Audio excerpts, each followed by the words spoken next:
40 ఏళ్ల సినీ ప్రయాణం 750కి పైగా సినిమాల్లో నటించి తెలుగు ప్రేక్షకులను అలరించిన Kota Srinivasarao comedy villain character artist ఏ పాత్రలోనైనా ఒదిగిపోయి చప్పట్లు కొట్టించుకున్న గొప్ప నటుడు. కానీ ఆయన హృదయంలో మాత్రం ఎప్పటికీ తీరని ఒక కోరిక ఉందట.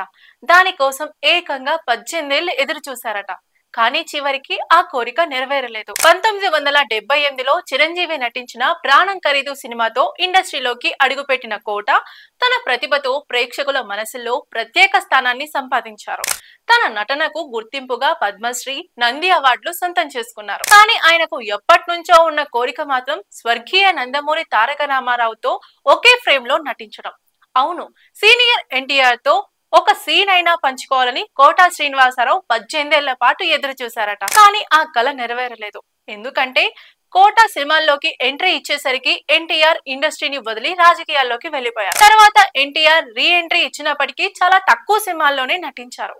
చివరగా మేజర్ చంద్రకాంత్ సినిమాలో నటించే అవకాశం రాగానే కోటాకు పిలుపు వచ్చింది. కానీ అప్పటికే ఆయనకు బిజీ షెడ్యూల్ ఉండడంతో ఆ ఛాన్స్ కూడా చేజారిపోయింది.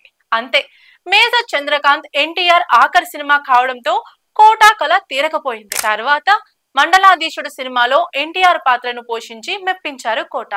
అలాగే ఎన్టీఆర్ వారసులు బాలకృష్ణతో పలు సినిమాల్లో నటించారు. మనవడు జూనియర్ ఎన్టీఆర్ తో కూడా స్క్రీన్ షేర్ చేసుకున్నారు. కోట శ్రీనివాసరావు చివరిగా పవన్ కళ్యాణ్ నటించిన హరిహర వీరమల్లు సినిమాలో నటించారని సమాచారం. జూలై 24న దీనిపై మరింత క్లారిటీ రానుంది. తన గొప్ప నటనతో ప్రేక్షకుల మనసుల్లో చిరస్మరణీయంగా నిలిచిన ఎన్టీఆర్ తో నటించలేకపోవడం కోట శ్రీనివాసరావు హృదయంలో ఎప్పటికీ తీరని కోరికగానే మిగిలిపోయింది.